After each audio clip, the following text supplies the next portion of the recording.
Можете да гласате на нашата Facebook страница, тоа е www.facebook.com/urbantak21tv. Но при тоа, освен да гласате, може да пишувате и ваше коментари кога е во прашање сообраќајот и тоа и темата колку безбедно се вози на нашите патишта. И како да внимаваат возачите, но и пешаците, говориме ние во студиото заедно со Ристе Манчев. Добро дојдовте. Добро ден. Вие сте од Републичкиот совет за безбедност на сообраќајот на патиштата. Кажете ми, најпрво, оваа година ја одбележавме со кампањата Вози одговорно, беше спроведена многу активно. Дали допридонесе за да се зголеми свеста кај возачите, кај пешаците, кај сите активни учесници во сообраќајото? Да, Вози одговорно е мотото под кое што оваа година Републичкиот совет за безбедност на сообраќајот на патиштата ги реализира сите кампањи. Идејата за ова мото, за овие кампањи потекнува од фактот дека токму факторот човек е водечка и доминантна причина за предизвикување на сообраќајни несреќи со потешки последици. По тие причини Републичкиот совет за безбедност на сообраќајот на патиштата реализира голем број на кампањи, токму под мотото Вози одговорно, со цел едукација, информирање на јавноста и подигање на јавната свест за одговорно учество во сообраќајот.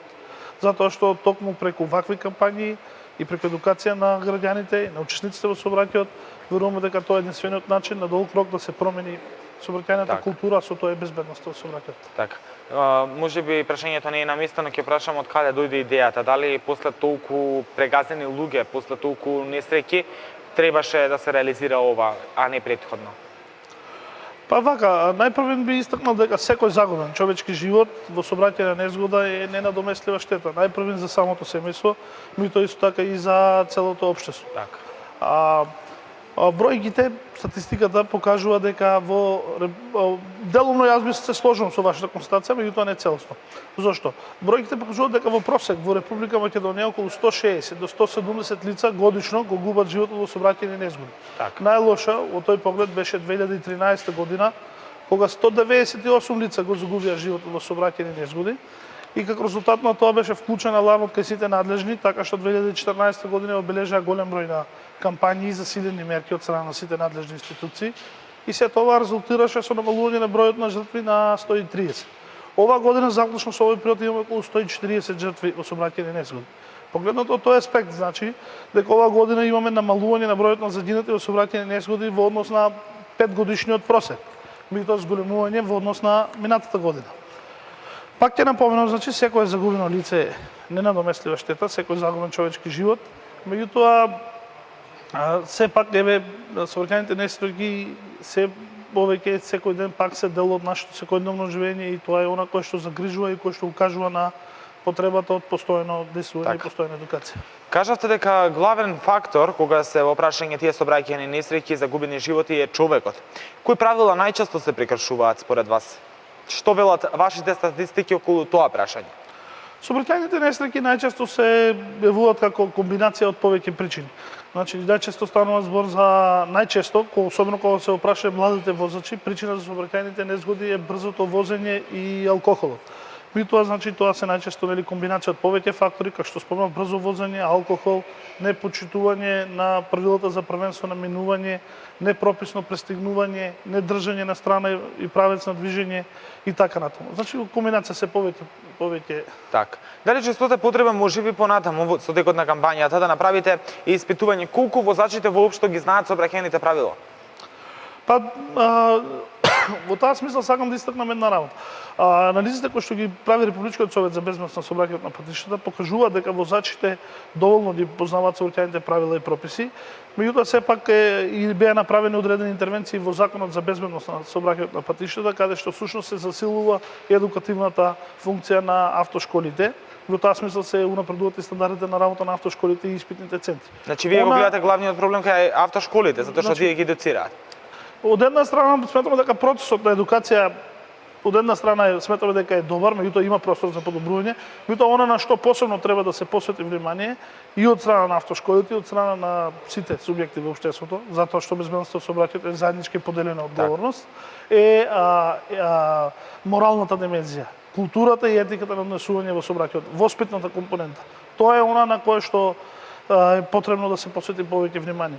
Како за пример, возачите многу често ги знаат сообраќајните правила и прописи, дури и се свесни дека управување на моторно возило под дејството на алкохол е ризично и опасно, меѓутоа преовладува перцепција дека баш тоа мене не може да ми се случи. Или нема да има полиција. Ако патувам на релација од 5-10 км на кратко патување, као тоа не може да ми се случи, а во суштина сите тешки сообраќајни несреќи под дејството на алкохол се случени на кратко растојание. Всушност и никој не би се осудил да тргне пијан да патува не знам 1000 или 2000 километри. Така да е во суштина проблемот е во културата, етиката, сваќањето во таа смисла. Сега според вас, освен почитувањето на правилата, дали се зголемува и културата и етиката кај нас? Или само правилата почнуваат да се почитуваат? Јас не знам како вројдила во Соплот, кај вас компанијата вози одговорно, но дали мислите дека таа кампања повише им значи на возачите и повише им го крива нивниот морал и културата, или пак кога ќе се зголемат казните, кога ќе има полиција на секој чекор? Пака најдобри резултати се постигнуваат преку соодветна комбинација на превентивни и репресивни мерки. Меѓутоа, она што е важно да се знае, важно дека процесот на промена на навиките и културата на однесување во сообраќајот е долг и тежок процес. Всушност и самиот процес на промена на навиките е потежок од процесот на градење на навиките. И токму затоа Републичкиот совет за безбедност на сообраќајот на патишата, покрај тоа што континуирано презема мерки за едукација на учесниците во сообраќајот на патишата и се со цел влијање на нивната свест за промена на навиките и културата на однесување. Исто така ние како совет покренавме иницијатива да се испитат можностите и потребите за засилување на сообраќајното образование во рамките на редовниот образовен процес во Република Македонија. На тој начин всушност ќе се овозможи токму од најмали нози да децата ја учат онаа сообраќајна култура, етика, она затоа што токму тие деца всушност се тие кои што утре ќе бидат учесници. Господин Риста, што се подразбира под тоа децата да учат? Тогаш може да се учи само како да се помине пешачки премин. Дали мислите дека тоа воопшто ќе допридонесе за нешто? Да, баш во таа смисла сметаме дека затоа што нели и јас кога сум бил во средношколските или тие основни клуби од основно училиште, и нас научиле дека имаме зебра на патот, дека имаме семафор, дека треба да го почитуваме. Но и денеска јас знам да поминам семафор нели 5 метри подоле или 5 метри погоре. Значи и мене ми се случува. Дали мислите дека и тоа ќе вроди Соплот? Вака. Зголемената сообраќајна едукација, значи од една страна зголемена едукација во делот на основните правила и прописи во сообраќајот. Значи децата што во најмали возраст ќе се научат најпрви кои се правилата кои треба да ги почитуваат како пешаци, па велосипедисти, мотоциклисти и на крајот како возачи. Меѓутоа она што е поважно, тоа е системот на општествени вредности. Сега ние имаме едно општество во кое што одредени млади, посебно тоа е изразено кај младите лица, каде што својот статус и вредност во општеството сака да ја покажат преку обяснење на патиштата. Токму во тоа е проблемот, значи во разбирањата и во системот на општествени вредности. Доколку ние вградиме систем на едукација, на култура и етика во сообраќај, уште во најрана возраст, тоа ќе придонесе да изградиме личности кои веќе утре ќе имаат поинаков поглед кон луѓето кои што така се однесуваат во сообраќајот, и кога сето тоа нели ќе стане на таква култура да неодговорното однесување во сообраќајот се осудува, тогаш значително ќе влие и токму да се осудува од самите млади, од самите учесници во сообраќајот, тогаш тоа е најдобриот начин како да се справиме со оваа појава. Така, господин Манчев, имаме ли повеќе сообраќајни несреќи преку ден или навечер? Она што е карактеристично, дали сообраќајните несреќи се случуваат во однос на тоа дали повеќе навечер или во текот на денот, тоа зависи пред се во периодот од годината. Значи во одредени периоди од годината, пример во летниот период, карактеристични се сообраќајните несреќи кои повеќе се случуваат во вечерните часови. Додека во овој период од годината карактеристично е дека најчесто сообраќајните несреќи се случуваат во раните утрински часови или во текот на денот. Така. Вие сте во постојана координација, претпоставувам, со Министерството за внатрешни работи. Така? Прво да не се лажам. Така. Сега ме интересира во овој поглед. Знам дека се организира некои трки навечер. Истите, мислам дека предизвикува некое време и сообраќајни несреќи и несигурност на пешаците кога се движат по улиците. Дали сте запознаени со истото вие пред сега? Голем број на граѓани секојдневно, дали преку телефонски јавувања или преку комуникација преку нашиот Facebook или веб страната да информираат за оваа појава. Полицијата е запознаена со оваа појава и она што е карактеристично, ние како Републички совет за безбедност на сообраќајот на патишата комуницираме со полицијата, полицијата е запознаена за оваа појава и исто така запознаени се и останатите надлежни организации. Ние како Републички совет, нашиот дел од работата е всушност унапредување на сообраќајната превенција и во таа смисла немаме директни надлежности за справување со оваа појава. Она што ние го правиме е информираме сообраќајната полиција, а исто така и реагираме до останатите надлежни институции со цел да се изградат соодветни места каде што еве одредена група на учесници во сообраќајот ќе може токму својот адреналин да го искаже на друго место, а не во рамките на редовниот сообраќај. Така. Дали до сега кога вие сте пријавиле на некој начин или дали воопшто еве да прашам најпрво имате кампања против тоа ноќно брзо возење, така да го наречам, тие ноќни трки? Ние значи континуирано преку нашите средства за информирање, преку нашето учество во медиумите, постојано упатуваме апели на дека оваа појава е штетна и дека на тој начин се загрозува пред се животот на тие кои што учествуваат во тие трки, во тие ноќни забави. Меѓутоа, она што е карактеристично е тоа што ние токму во програмата за работа за 2016 година предвидуваме токму една кампања која што ќе биде насочена кон оваа целна група и возењето и опасностите во ноќно услови, во ноќно време. Така.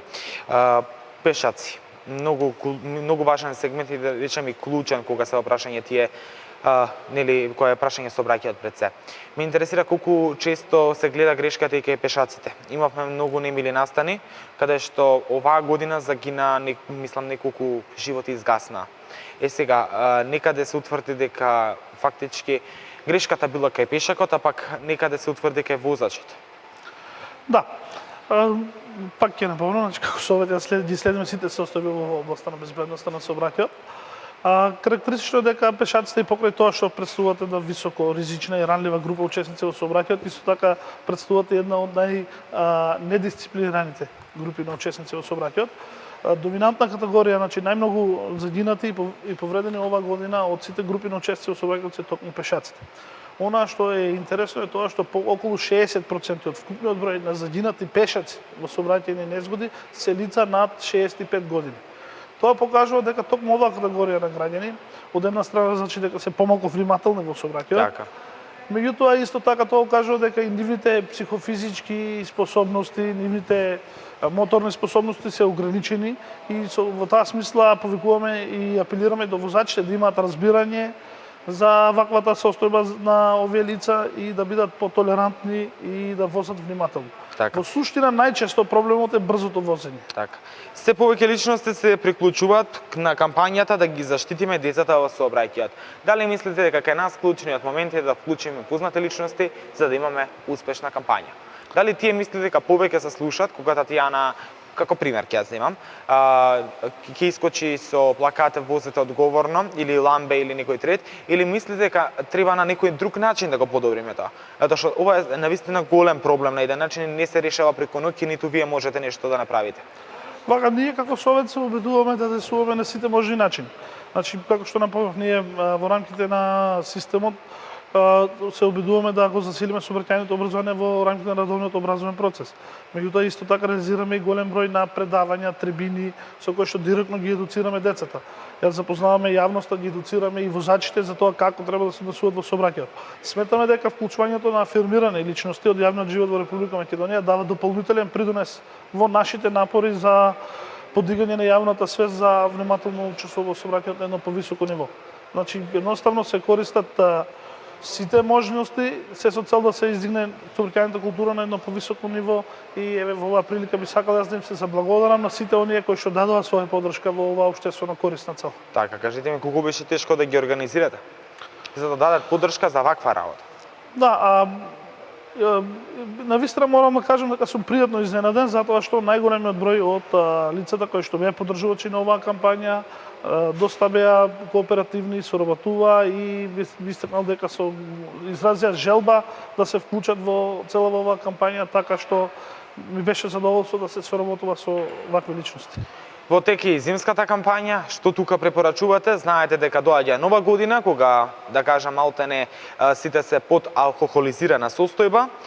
Не знам ланската година колку случаи сообраќајни несреќи имаше, дали имаше жртви, но ќе ве прашам што очекувате оваа година, како ќе ја подигнеме свеста кај младите пред се?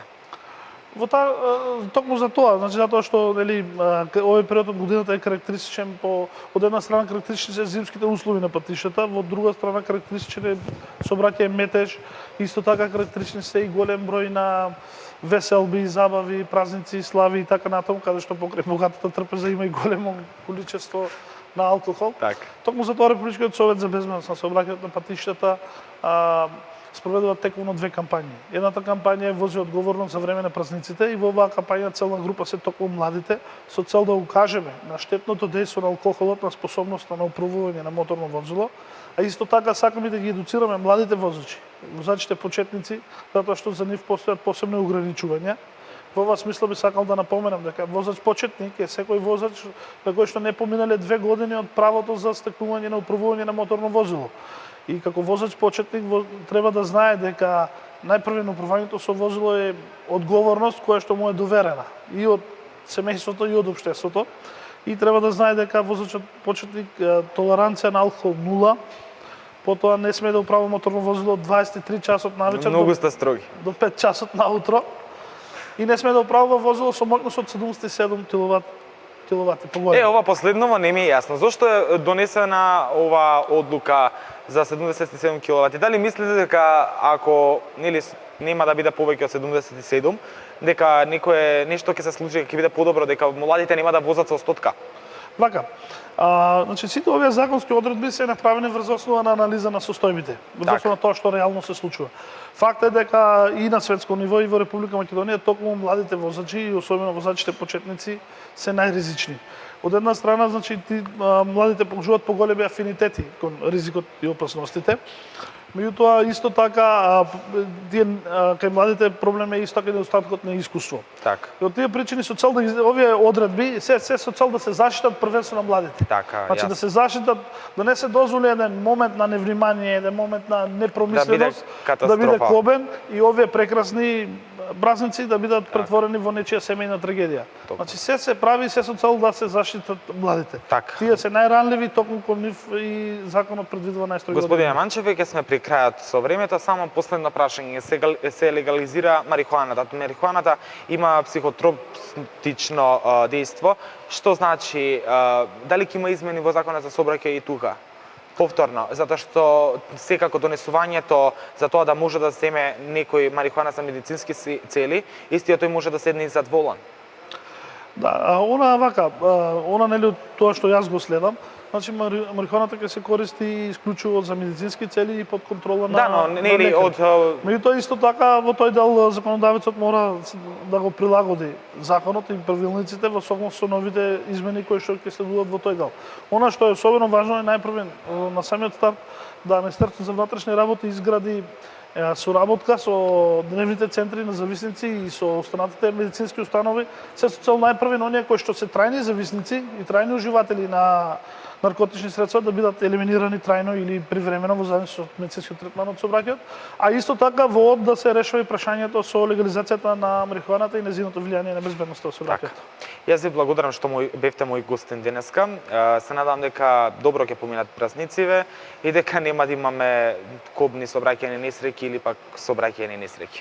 Ви благодарам и на вас и би сакал уште еднаш да ги повикам вашите гледачи да бидат внимателни и одговорни учесници во сообраќајот. Ви благодарам, господине Манчев. Исто така и јас ве повикувам, бидете културни, возете културно и пазете кога се движите по улиците, затоа што можеби некој друг не вози по улиците како што треба, пак ќе настане некој кобен случај.